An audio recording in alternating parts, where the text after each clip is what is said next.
Pemirsa, Polres Minahasa Utara memeriksa 15 saksi dalam proses pengungkapan dugaan praktek pungli di pasar tradisional.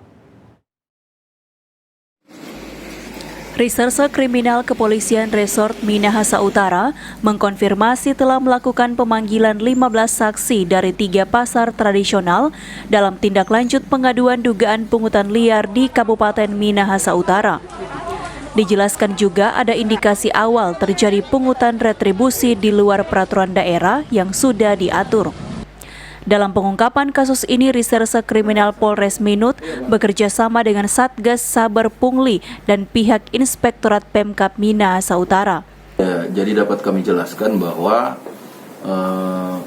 beberapa waktu kemarin ada pengaduan dari masyarakat terkait dengan dugaan pungutan liar di beberapa pasar yang ada di wilayah Kabupaten Polres Minut.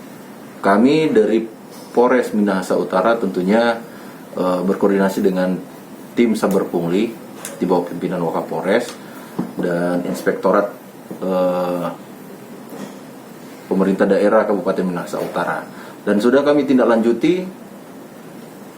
Untuk perkembangan saat ini kami sudah periksa kurang lebih 15 saksi dari 3 pasar, dan penyelidikan terus kami lakukan terkait dengan dugaan pungli tersebut. Jadi untuk saat ini ada indikasi pungutan liar yang tidak sesuai dengan perda.